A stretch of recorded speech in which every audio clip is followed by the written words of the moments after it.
Oh, now I don't hardly know her, but I think I could love her. Crimson and clover. Ah, will she come walking over?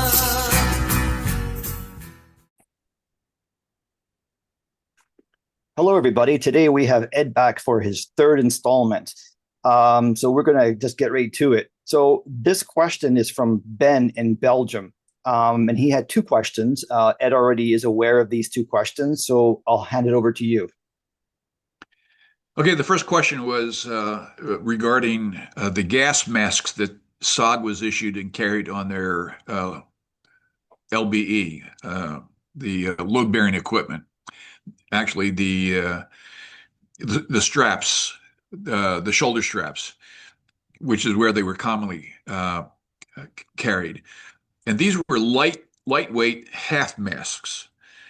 They were not capable for, against war gases or war agents. It was only a particulate filter. When I say half mask, you covered the nose and down below the chin, so your eyes were exposed. But the NVA, in my experience, did not use riot agents in combat. We did, although we were not supposed to, because that was considered. Well, here's an interesting point. We were warned not to use CS with white phosphorus, Okay. because allegedly that created, when they were intermixed, it created phosgene gas, which was a war gas. Oh. But there were several of us who carried CS gas, and there were other types of gases that were available in the inventory, but that were not used, such as DM, which was a vomiting agent. Oh, wow.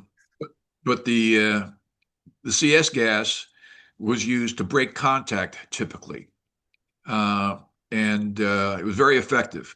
The enemy didn't have gas masks, but we did find Soviet gas masks when we found logistics points. And we had heard rumors that war gases, and I suspect either mustard or nerve, had been discovered or used somewhere along the DMZ. So the command from SOG on down through the FOBs tried to require us to carry M17 masks, which are big and bulky and were slung from the hip and carried against the thigh, which created an impediment to movement. And we disregarded the order.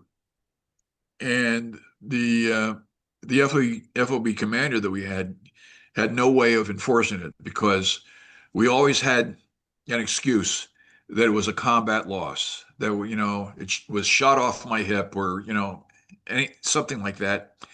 He couldn't enforce the order, and we had good reason for that. Other than the impediment and things like that, we would seldom use it because we reasoned that the enemy would not use war gases against a mere 9-12-man recon team.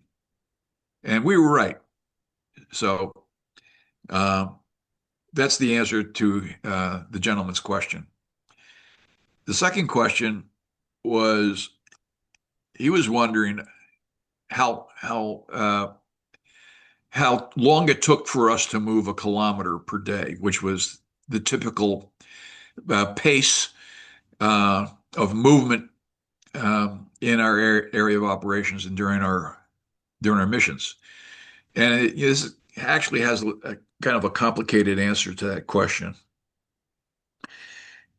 1 kilometer per day was due to heavy terrain and vegetation and the need for stealth, which was paramount, as there was very heavy troop concentrations, troop densities in our area that we were charged with conducting reconnaissance against. And the locations where those enemy units were to be found in a given target area presented great risk to us as we approached. So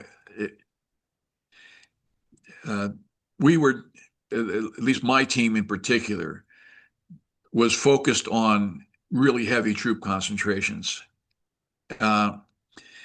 So the protocol was we would move at dawn after we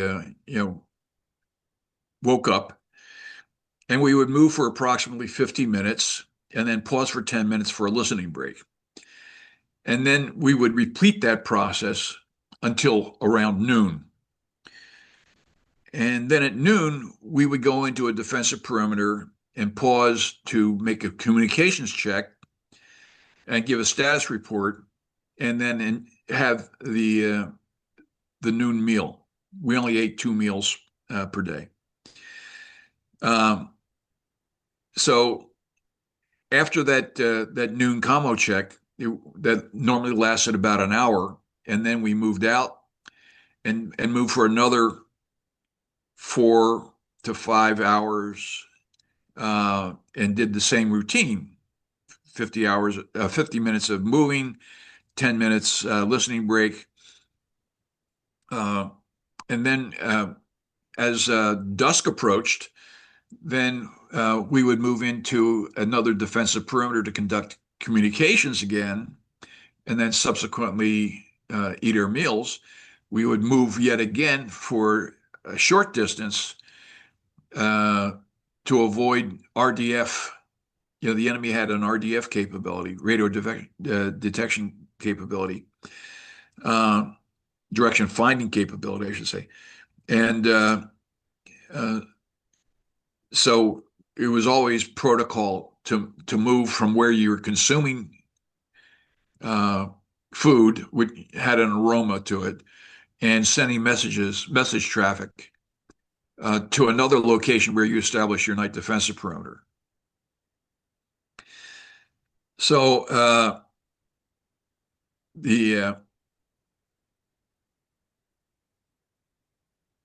let's see. So when you calculate that out, it computes to about 125 meters per hour. Normally, that's not even normal. That's actually deceptive, because a team would frequently have to reorient or deviate from its course in its direction in order to negotiate obstacles like fallen trees or bamboo, or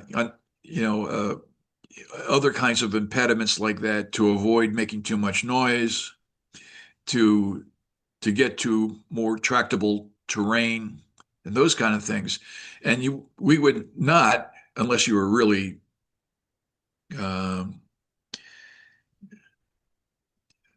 I would say unskilled, we would not focus on an azimuth. That was basically, a bad move, because once you establish an azimuth from your LZ to your destination, the enemy could figure that out and get ahead of you with a blocking force.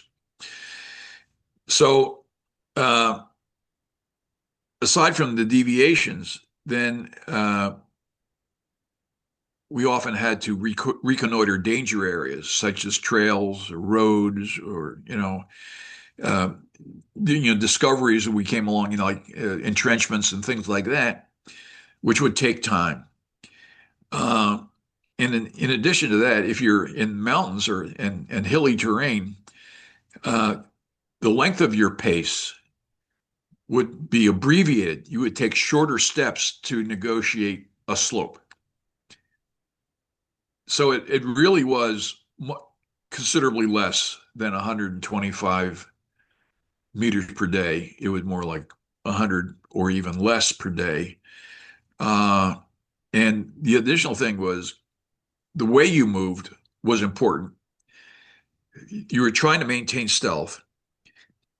So every time you were about to move a foot, you know, to move forward, you would glance down at the ground to make sure there were no booby traps or mines or snakes, and to find good footing, and to make sure that where you placed your foot would not make any noise, like leaves or culms from bamboo, bamboo culms were extremely noisy.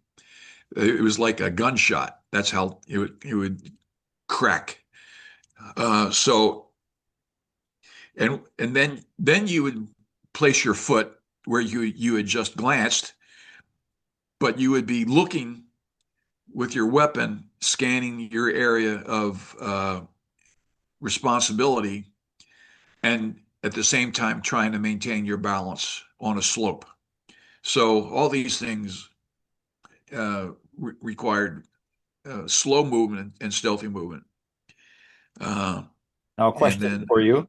So I had read that when the NBA were training their commandos or their sappers, that they would teach them when they walked through the streams that they would like not leave massive clouds of dirt. You know, there was a specific way that they were taught. And it was really quite interesting to read this article. And in my next book, I'm going to write and show all the training, techniques that they had. And it was, I can't think of them right now, but the walking through the stream would be a dead giveaway that somebody had been there. well, yes, especially if they were close upon you. Given enough time, the particulate matter in the water would settle, and then there wouldn't be a problem necessarily. But you had to avoid scuffing your boots against mold or Moss or that kind of stuff. moss Yeah. that was on top of a rock and things like that. So a lot of times when we were navigating the stream, there was all kinds of um tactics and techniques uh, to uh, to try and baffle trackers in pursuit, and to set them up for an ambush. Um, and some of them, I developed personally that I think no one else had even thought of. Uh, and So I always employed those, and also planted mines and booby traps to complement these TTPs, tactics, techniques, and procedures. And that also took time away from your movement schedule. So that's the way that all worked. Now, when if you would plant like a booby trap, and the NVA, like one soldier had his toes blown off from a toe popper, would his fellow soldiers extract him quickly out of there, or if he is down, then they'll deal with him later? Like, good luck to you, and we'll pick you up on if we survive. Maybe. Really? Maybe they would leave him if the injury was severe enough and he looked like he was losing a lot of blood and he was destined for a grave. They would basically abandon him. They were mission focused, and typical NVA squad was 9 men. So if one guy went down due to a toe popper or a booby trap, then if the squad leader was highly motivated, he might continue the pursuit. But he would also be thinking about where's the next toe popper or next booby trap. So that would impede his movement and cause him to be cautious. There were some tracker teams that were extremely skilled, and often they would have Laotian tribesmen as use him as a tracker. So that would be a 10-man unit tracker and then the 9-man squad. But the funny thing about using Laotian tribesmen, is they didn't know anything about military ordnance. So we had an instance where we were in a perimeter, and our mobility was limited because we were transporting a guy who I thought had malaria, and uh, he was trembling and shaking and creating a lot of noise. So we went into a perimeter and stayed there, uh, close enough to the road what to detect traffic, vehicle traffic. So we would be near where the road would go up a hillside, and we could hear when the truck changed gears. So we would be able to count the traffic that way. Well, I stayed in that position too long because I won't say it was ideal, but if I moved, it was possible that I wouldn't find anything better to conduct a listening watch for vehicular traffic. So we stayed. We had our claymores out, and one of my Montyards spotted a Laotian tracker come up along our back trail. And the guy spotted the claymore, and he didn't know what it was. So he summoned an NVA squad leader forward and pointed to the claymore. And the squad leader looked at it, and his eyes, exploded like, just because he recognized the ordnance, and he knew his life was over. And my Montyard started laughing because the expression on this guy's face, and detonated claymore and wiped out not only the squad leader, but the tribesmen plus the first 3-man increment of the 9-man squad. So That was the end I of never it. planted a mine or a booby trap without having a time delay self-destruct feature on it that I basically invented myself. And because otherwise, you had to report a 10-digit coordinates of the location where you planted the Oh, device. And it was impossible to be accurate in the jungle with that precision. So I opted for, a self-destruct device. wow. So I sent you about, I don't know, eight or nine questions, and I'm going to let you choose which one that you want to talk about next. Okay. So you asked about my first kill, and how I dealt with that. And frankly, I was emotionless. If anything, I felt jubilation, uh, and I felt no guilt whatsoever.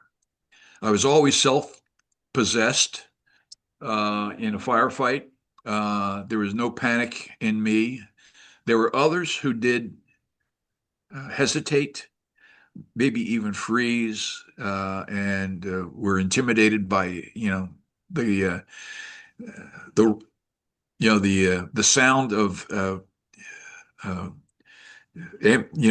bullets passing by and breaking the sound barrier, and it was very confusing for a newbie. But that never was a problem for me, and I can't answer for others. Uh, Seldom did you actually see the enemy. Often, uh, more often, you would see his muzzle flash and ground debris thrown up by the muzzle when the enemy was fired from a prone position. So, a chance contact, everybody hits the dirt, to include the enemy, and he fires from the prone position. And all you can see is kind of a cloud where his muzzle is. So the way you figured out whether you'd hit him or not, and you had to aim behind where this muzzle flash or debris was thrown up in order to actually strike the soldier. And the way you determined whether or not you hit him or not was all of a sudden stop in his rate of fire. It was just done. So that's how you basically calculated whether you killed anybody or not. But we were all focused on, at least initially, during chance contacts, to break contact rather than fire and maneuver and try and see the enemy, because we didn't know if that enemy was by himself or a fire team, or whether it was a squad or a platoon, or whether there was a base camp within 50 meters that we couldn't see through the underbrush. So often, unless you were in an ambush with an intent to capture a prisoner, that's the only time when you actually were able to see the enemy, kill them or disable them, and then move forward and collect them up. And I'd say that I didn't have any more concern about the enemy and what I'd done to damage him in a firefight than I would if I had just engaged in a firefight and disengaged and retired. So at that point, when a firefight is over and you realize that the enemy squad is not a threat anymore, if time was there, would you search them for like intel, or was sure that you wanted to get out of that area, right? But I mean, wanted to get out of the area, and an engagement typically took less than 15 seconds, wow. Enough time to fire 2 magazines. And for me, with an RPD, fire 100 rounds. And during that time period, the team leader had to make a decision.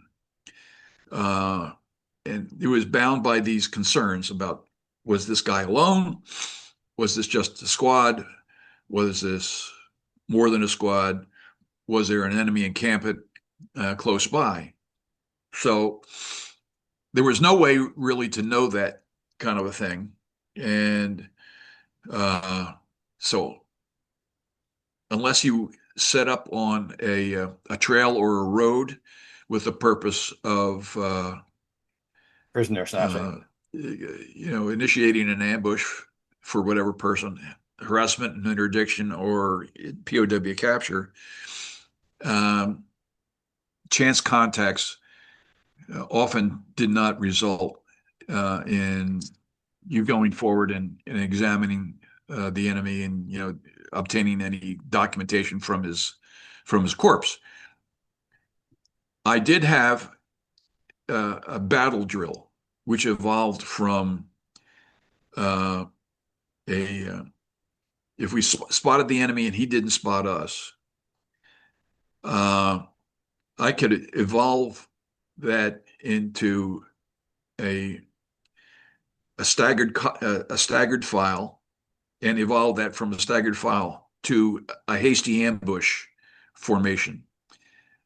If I decided as the team leader that this guy wasn't,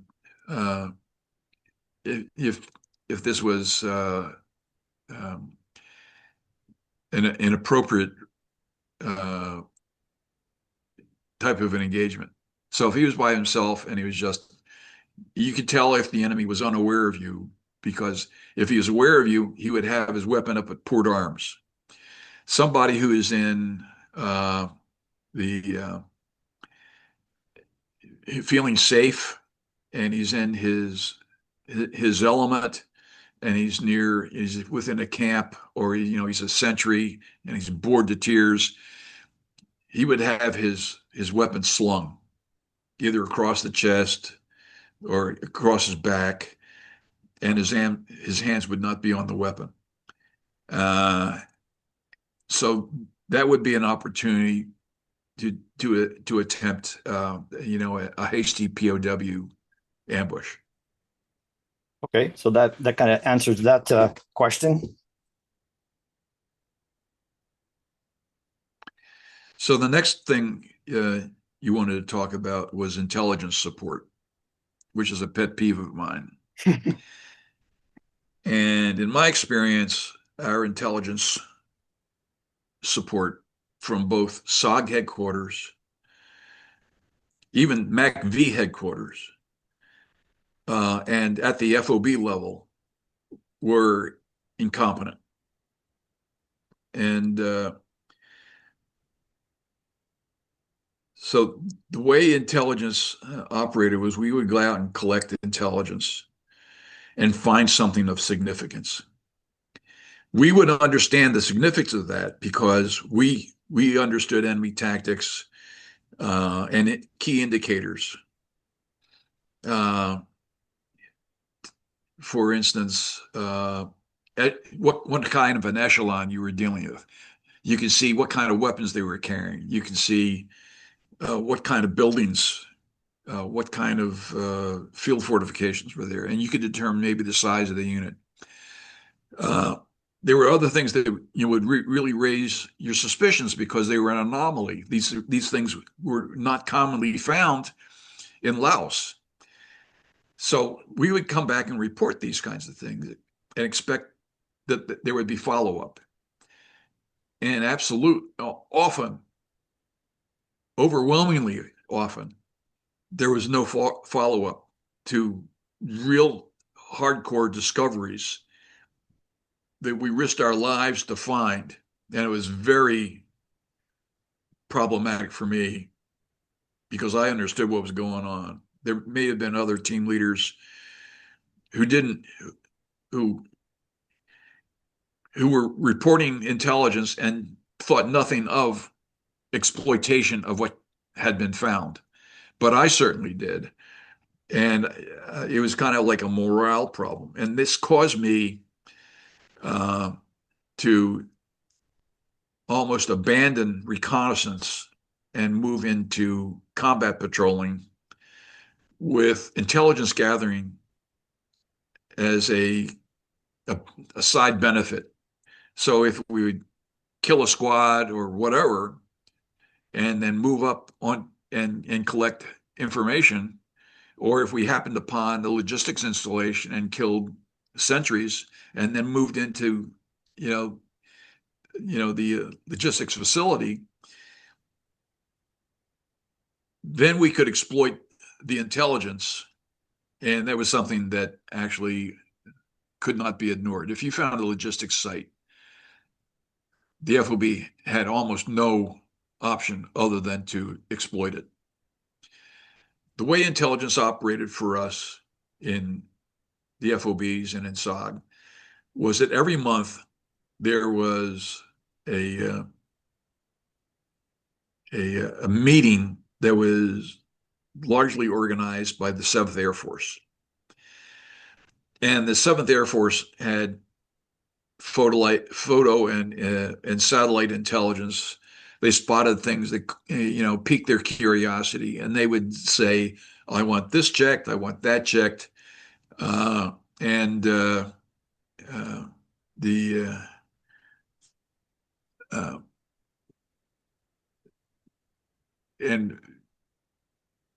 seldom, if ever, did our S2 people say, "We found something of significance," and put that on the table for follow-up reconnaissance or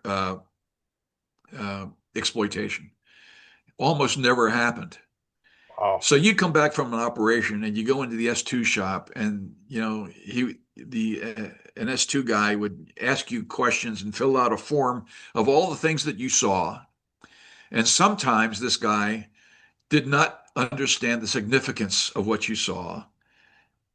And then he put it into a message form and sent it up to SOG headquarters. And those people were even less educated in terms of tactical significance of surveillance and observations taken.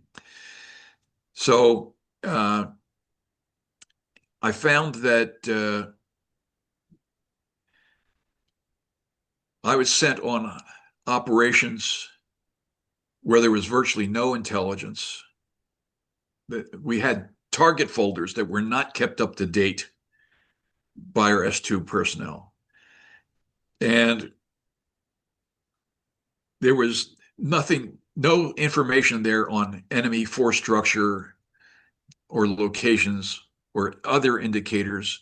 It was only the 7th Air Force wanted to see this or see that. And they had spotted something. And maybe what you would see is an aerial photo and then basically a blank sheet indicating the target area and the type of operation that was going to be assigned against it. And this didn't just happen to me, but it happened to other teams, and it had very bad results for them. I was very, very fortunate that I never came away with, in a body bag. And most of my team members were equally fortunate that they didn't get wounded or killed. I only had 2 people wounded during my entire term as a team leader. Wow. And one of those had been wounded at the launch site by an enemy mortar round. It wasn't even on an op. So I was extremely fortunate. Other teams took casualties almost routinely. Every other time they went out, they had casualties. So I was sent into an area that it turned out that was the location of a core, an enemy core, and a core is for the enemy as well as the United States is they were about 100,000 soldiers. Wow, that's a lot. And I didn't even know that there was a core there. I wasn't even told that there was a road going from Laos into South Vietnam from that particular target area. None of that was in the target folder. And I could have walked in, I could have been wiped out. There's a tale, an account of RT Pennsylvania. So they had a lieutenant, very nice guy, and who was designated as the team leader. He had fairly minimal experience as a team leader. Normally, a team leader you wouldn't even be considered for a team leader position unless you'd gone through 6 operations and shown your merit on those to be nominated to become a team leader. I think he had maybe 4 operations under his belt. And they sent him into northeastern Cambodia. And there's an NVA division there. And he wasn't even told. And the entire team got wiped out. Wow. And, a helicopter and its crew got wiped out. So in my career in the military, special forces and not special forces, in unit assignments, I found that the most sought after position on a battalion staff, like an FOB staff, would be the operations officer position or the assistant operations position at that level of staff. That was kind of like a pathway to your promotion. And if you got assigned to the S2 shop, basically that was a signal that you were not competitive as compared to your peers. So those people just, kind of languished in the S2 shop and were not aggressive in seeking out information that was either held at SOG headquarters or above. And SOG was not very aggressive in going after and pulling down information from the J2 at SOG headquarters. So there are all kinds of things that we discovered too late. There was a really, truly excellent team leader by the name of Joe Walker from RT, California. And he encountered an enemy ambush formation that he had never seen before. And he had gotten one of his Montagnards killed walking right into it. And he had a firefight and escaped with that single casualty. Went to SOG headquarters to tell them, I found this new ambush formation and it needs to get out. And SOG headquarters said, oh, we know about that. Never passed it on to the FOBs. So I found that in my experience in other units, commanders did not know how to use their S2 sections. I was assigned in a nuclear weapons battalion, and all our S2 shop did was do clearance, security clearance kinds of things. The chief threat to a nuclear weapons logistics installation was Spetsnaz, Russian special forces. And they had no clue whatsoever about the threat, how they were armed, how they were organized, how they would be deployed, none of that stuff. Total ignorance.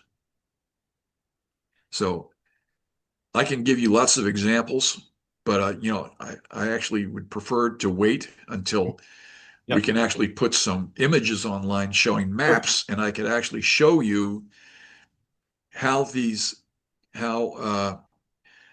what I would consider intelligence coups that I discovered that were never acted on, and some that cost lives. I'll be happy to do that in a subsequent broadcast. Yeah. Just to go back to one thing, I want to clarify something that I very, very rarely ask a combat veteran about his first, his first kill. But I felt that Ed is very black and white, and I did ask him about that off air, and he said that he would feel comfortable. But that's probably the first time that I've ever asked that, so I don't go after those kind of questions. Anyway, which one next do you want to do?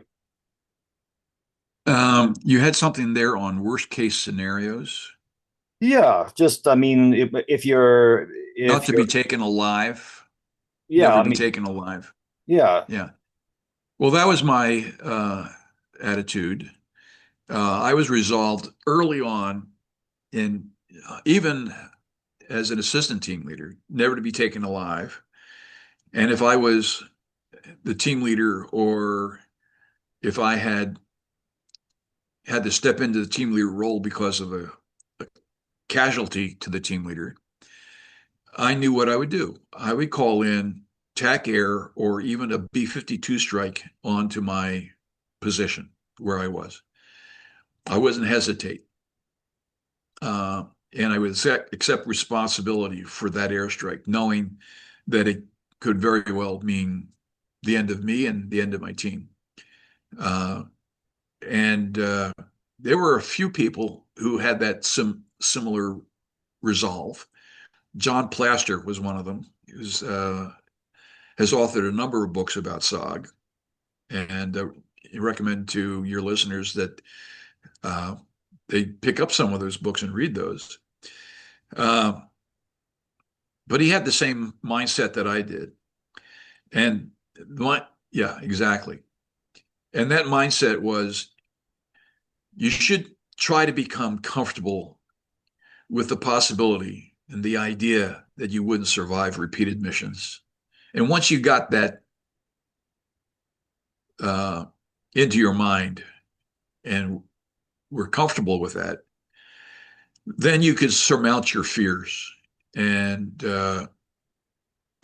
Plaster felt the same way that I felt about that. Is you let fear dominate you and let it dictate your choices on the battlefield.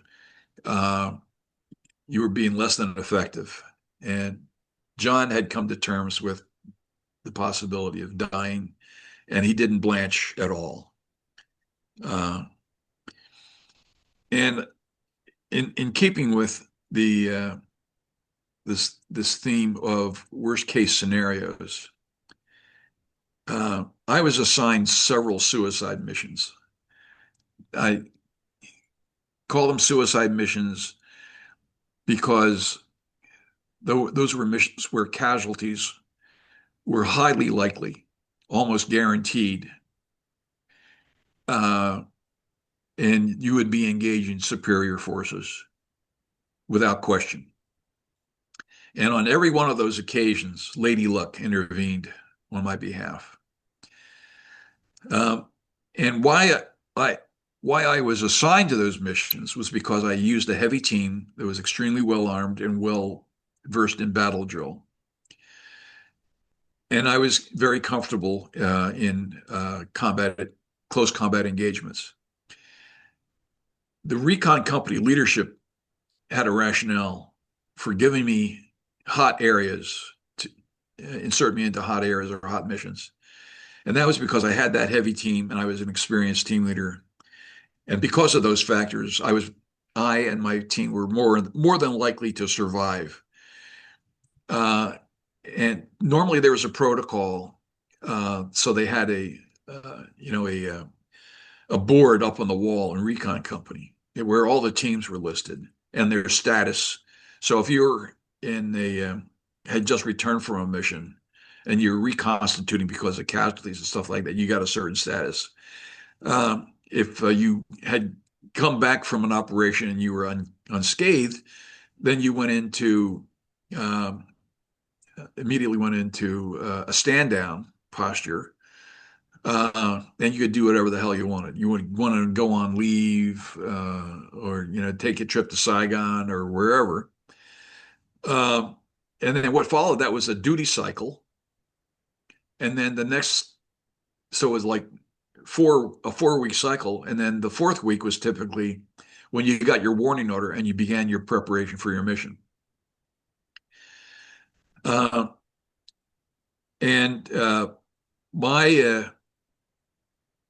My former team leader and I discussed this and said, we don't have to go into these duty cycles. Duty cycle was like doing perimeter patrolling and filling sandbags and maintaining your bunkers and that kind of crap.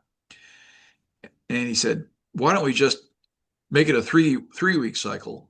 Go to the mission, stand down, mission prep, mission, and so that's how I got so many missions under my belt fairly quickly, which qualified me as an assistant team leader to take over the reins as a team leader once my team leader had gotten shot up.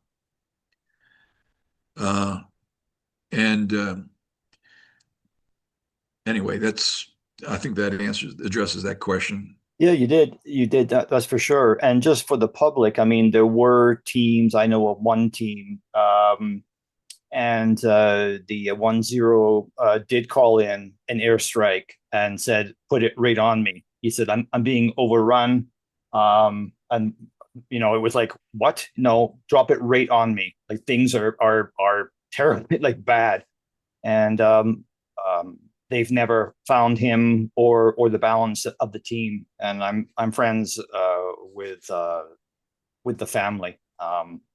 Yep. It did happen. Yes, it did. And I was ready for that if that eventuality occurred. Yep. So your next question was coping and living with the memories. And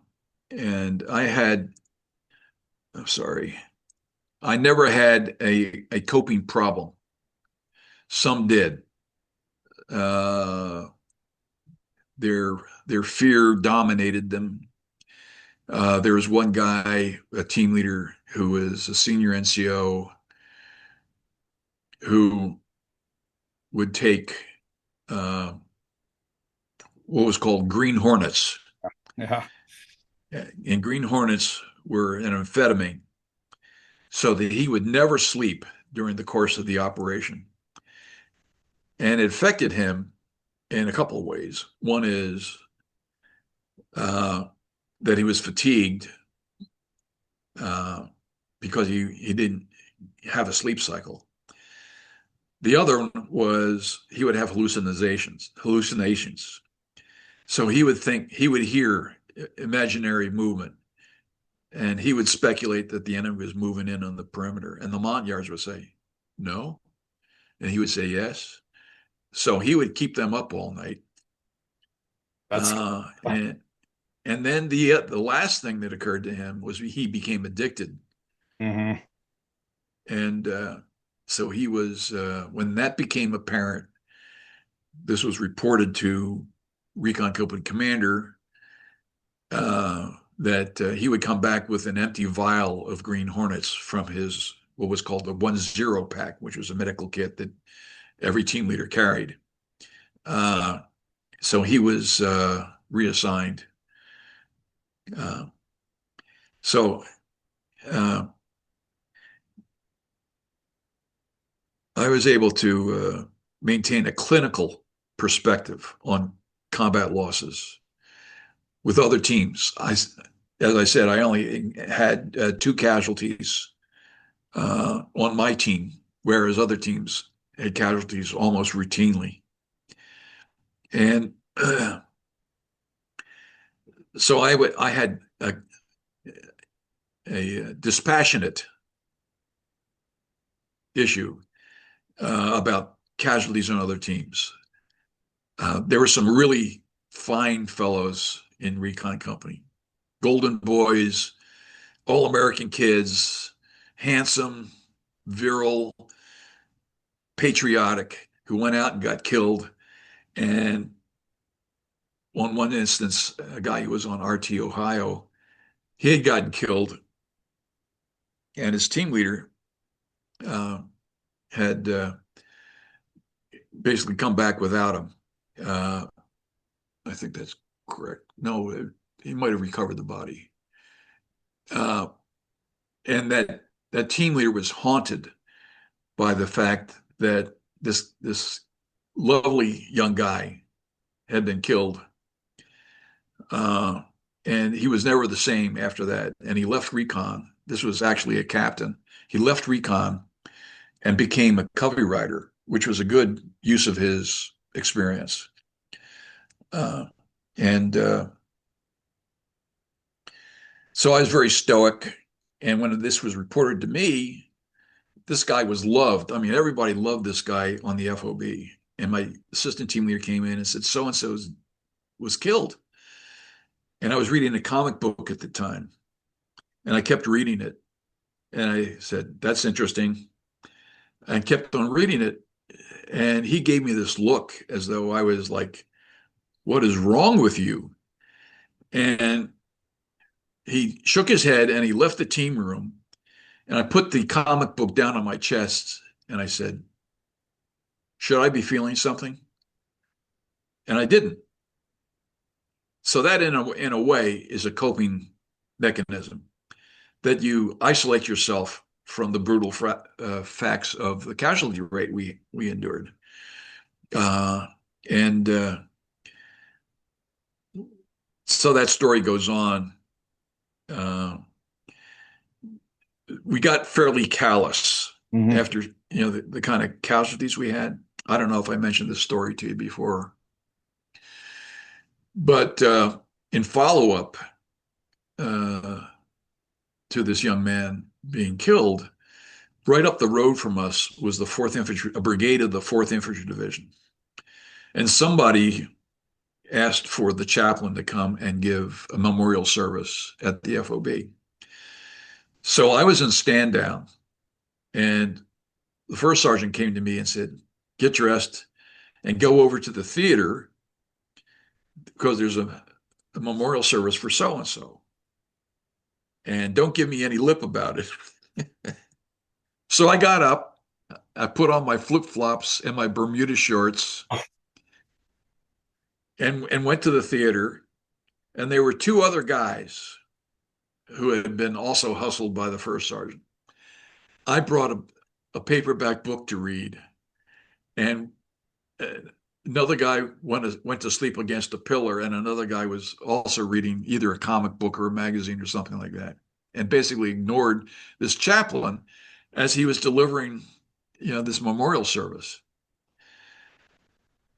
And he started out by he had a cassette tape player that played religious music, and then he stopped it, and then he went in. He had a 3x5 card which extolled the virtues of this young man who had passed away. And none of us were attentive to what was going on. They could only hustle up 3 people to attend his memorial service. And this chaplain was absolutely stunned. And he went to the FOB commander and said, "What is wrong with your people? I thought this guy was well liked." And the FOB commander says, "Yes, he was well liked, but you have to understand, we have, an extraordinarily high casualty rate, and this is commonplace. And this is how they coped by not dealing with it, ignoring it."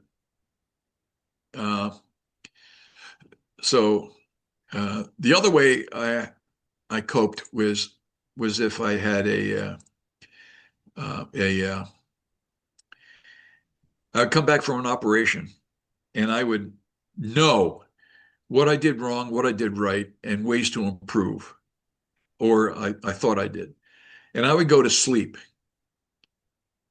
in the evening thinking about the operation that I had just completed and internalizing what I did wrong, what I did right, and how I would fix that in battle drills and, weapons and other fixes to improve our lethality and survivability. And then when I would wake up in the morning, and I would, kind of like the netherworld between sleep and wakefulness, I would dream again about that. And from that dream state, I would then implement changes to the tactics, techniques, and procedures for my team. So other people, if they had dreams about their operation, maybe it was in the form of nightmares, but I found that this dream state is productive and useful.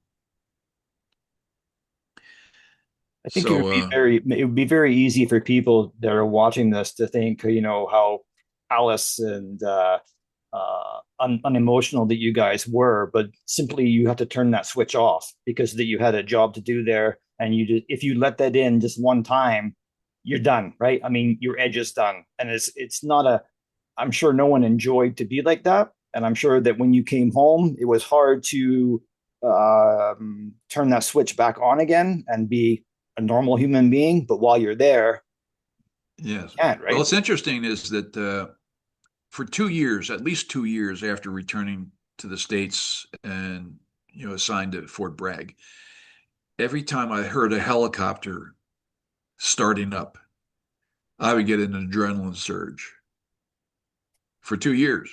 Wow. And later on, when I decided to write a book about tactics, techniques, and procedures, I assumed this dream state again. I would think about operations just as I was going to go to sleep. Each operation in its turn, what I did wrong, what I did right. And I had a notebook on the stand next to my bed. And as these TTPs occurred to me during the dream state, I would wake myself up and write those things down before I forgot about them, because often when you dream about something, it disappears on you. And so that's how I actually wrote my book. is to inscribe these TTPs from each one of my operations and from others that I had been told about by other, team leaders. So just to interject here, I'm going to answer one of the questions, and I hope you don't mind. And there's no need to follow on with this. We can move on to the next question after I said this.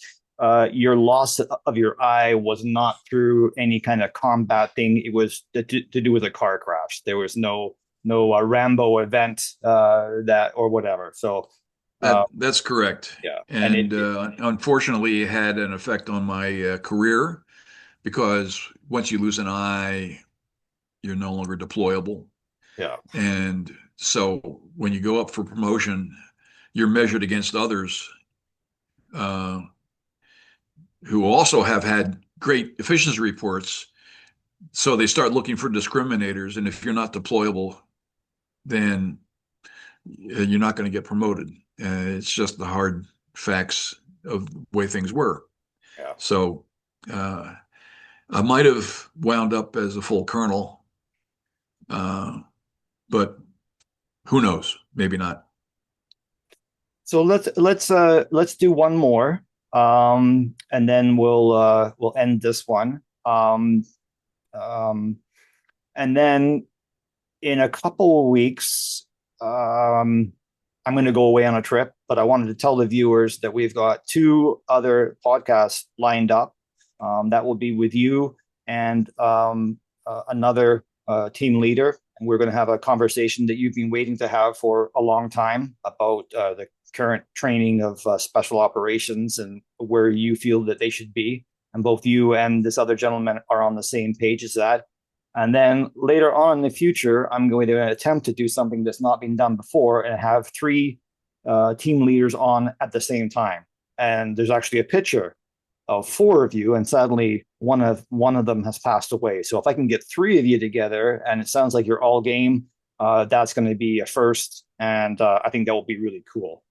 So if we can Yeah. have you answer one more of those questions, anyone you want, and we'll go from there. Well, one of the questions you asked was Huey UH-1D helicopter close calls. Yeah.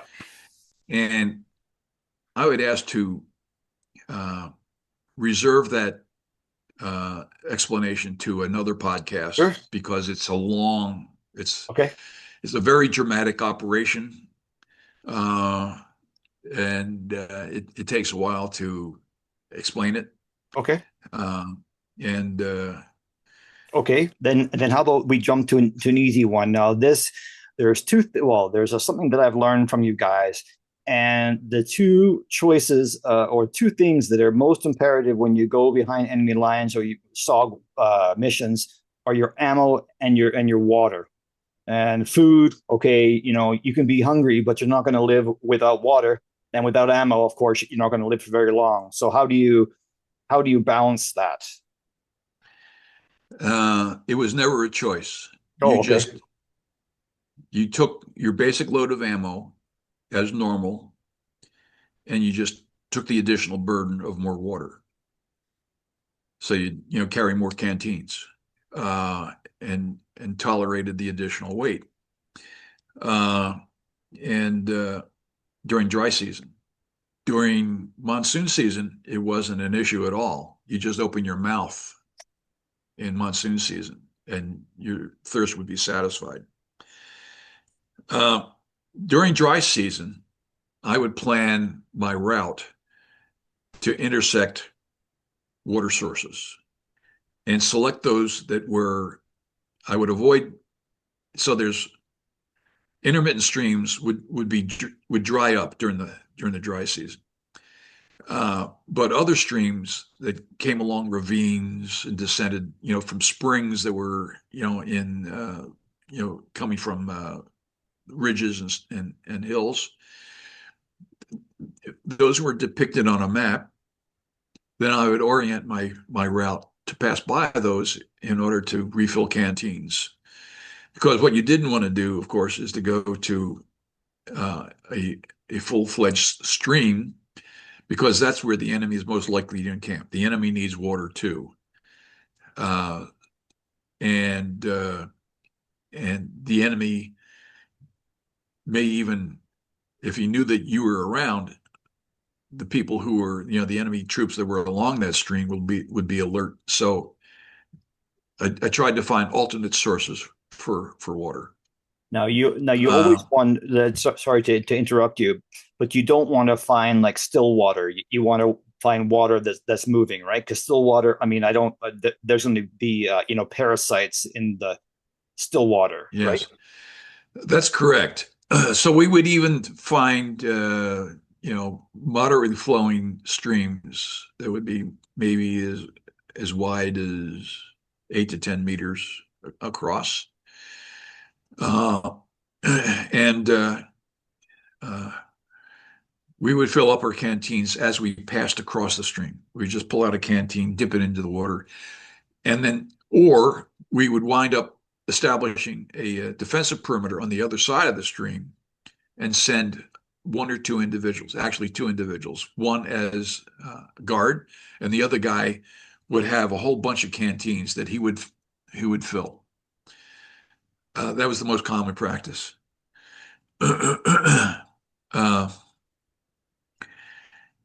You didn't use still water, but any water that you took, we had to use iodine capsules to purify it, which is kind of like, it's an unfortunate, imparts an unfortunate taste to the water. But I had my doubts about whether or not those iodine pills were chlorine pills, mostly iodine pills, were actually doing the trick. I had my doubts about that. But anyway, that was the only solution. We didn't have these filter straws and the kind of things that you can get from Amazon and things like that back then. So everybody was issued a small bottle of iodine pills, Montagnards and Americans alike.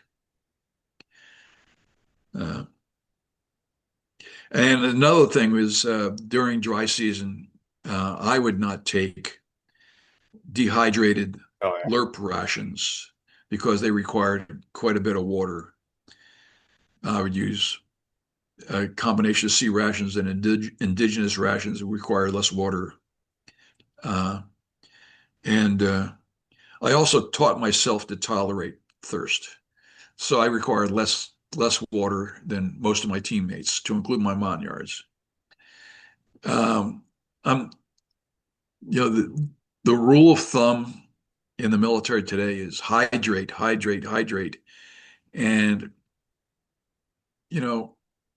if you were a nomad in Libya, traveling with your camel across the desert, you would only drink 2 to 3 times a day. One, you would have tea in the morning, tea in the evening, and in between, you would have maybe a cup of water, and that was it. They were able to tolerate thirst. They were able to, and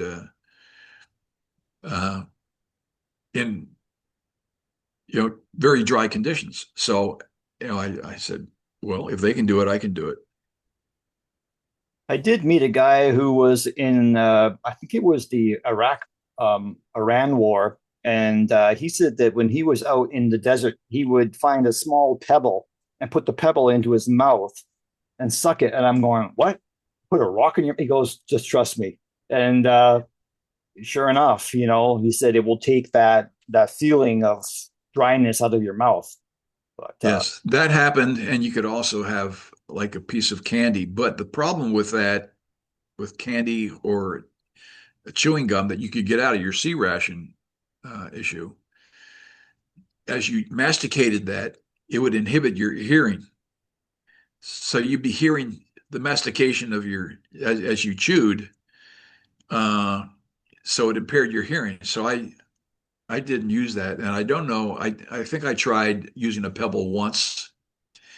But one of the things that kind of spooked me about that is that if you get shot in the chest, you will aspirate the pebble. yeah.